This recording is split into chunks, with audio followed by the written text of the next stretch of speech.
Welcome to That Nerdy Catholic Vlog. I'm going to tell you a little story about a New Englander in the Midwest. It's coming up. I'm That Nerdy Catholic, and I'm here to help evangelicals and Catholics find common ground. I wanted to share a little story. I know I've made some mentions before about different things in my life in the Midwest. I've only lived in the Midwest for about 2.5 years. I moved here from the Boston area, and I've lived in New England most of my life. I had a period when I was in college. I lived in Pennsylvania, and I spent a year in Peru, but most of my life I've lived in New England, and I've been a New Englander. My wife grew up outside of Chicago and went to New England when she went to college, but then she lived there, so she spent, almost half of her life in New England. About 3 years ago, I got a job offer with the Coming Home Network, and that's why I came out to Ohio. And it really was a culture shock to me. I'm still getting used to life here in the Midwest, and it's very different than New England. One of the things that's very different in Northwest Ohio from Massachusetts are the Catholics are very different here. In New England, you'll find a lot of the stereotypical Catholics you expect to see. The Catholics are just, go to Mass, don't really talk about their faith, don't think about their faith. One of my best friends has a name for Catholics in New England. He calls them the frozen chosen. There's so many Catholics in New England that just kind of walk through their life not thinking about their faith at all. When I got the job offer from the Coming Home Network, and I was thinking about the possibility of moving to Ohio, my wife and I discovered a podcast, The Catholic Sip, run by 2 Catholics in the Toledo area. And as we were listening to it, we realized that as far as we were hearing on the podcast, there were a number of on-fire Catholics in the Northwest Ohio area. And it really got us excited about coming to this area. It was, there were a number of things that we were kind of trepidatious about. We were unsure about in coming to Ohio. We didn't know anyone except for, the people I was going to be working with. We knew it was going to be very different from life in New England. And I have to say, I am, and I always will be a staunch New Englander. Even after years, I'm sure after decades of living in Ohio, I feel like I'll still feel like a New Englander. I feel like I need to apologize to everyone in Ohio that I'm afraid I will always drive like someone from Massachusetts. And if you know any Massachusetts drivers, you'll know that we are a bit aggressive in how we drive. But after moving to Ohio, there are some things that I kind of expected, but I didn't realize I would enjoy them as much as I do. I really enjoy the pace of life here.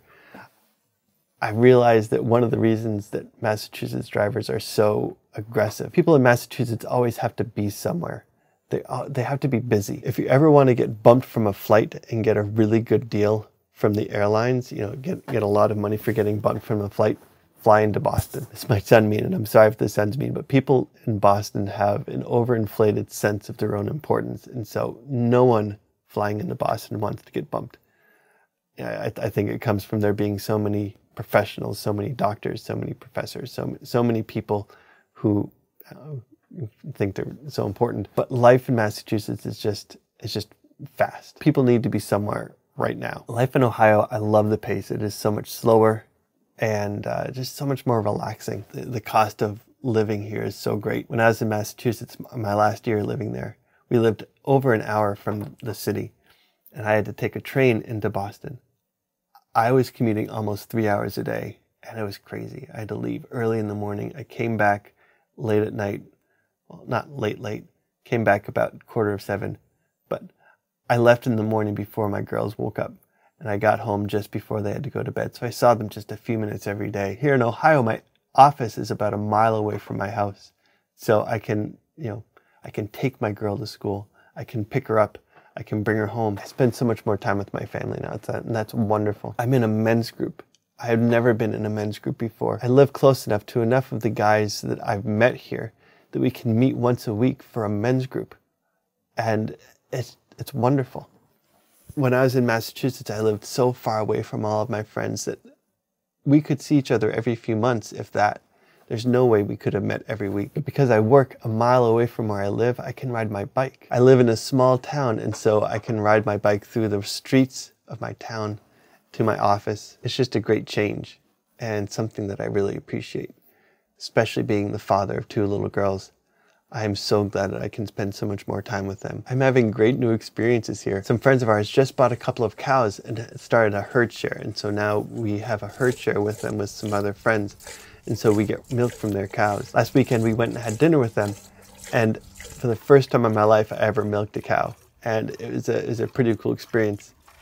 It was weird. I didn't know what I was doing, of course, at first. But they showed me what I needed to do. I wouldn't say I'm anywhere near a good cow milker, but I feel like I got a little bit of a hang of it by the end. But it's been a great experience so far these past 2.5 years in Ohio. I actually got a chance to meet with the bishop here, and Bishop Daniel Thomas. He's a great character. I'm planning to have him on the vlog at some point in the next few months. Before we moved here, he made a statement. That was right after he moved to Toledo to be the bishop here. He said that he was the bishop of all Christians in Toledo, and not just all the Catholics, but all Christians. He was the shepherd of all Christians in Toledo. It's great to hear a bishop talking about our separated brethren. And so he acknowledged that he was there to care for and protect all Christians in the Toledo area. And so I'm so glad I've been able to meet him, and I'm looking forward to meeting him again. And I'm looking forward to you meeting him, hopefully when I am able to have him on this vlog. I will always love New England. I still have family that lives there, and so I'm back there at least a couple times a year. But I've discovered something really neat here in Ohio, and I'm really thankful for it. There are definitely things that I'm missing. I'm missing fast internet. The internet in Massachusetts is way faster than up here in the middle of Northwest Ohio. So there wasn't much of a topic today, just, me telling a story. And so I'm not sure what we're going to be talking about on the live stream on Wednesday. If you have anything you would love for me to cover on Wednesday's live stream, let me know in the comments below, or show up on Wednesday and ask them in the chat and we'll talk about that. I want to say again, I'm so thankful that you're here. I'm so thankful for the community that's building up around this channel. And I'm looking forward to seeing you on Wednesday on the live stream. You can watch another video up here. If you like what I'm doing on this channel, hit that subscribe button. If you like this video, hit that like button and that little church bell to get a notification when I put up a new video.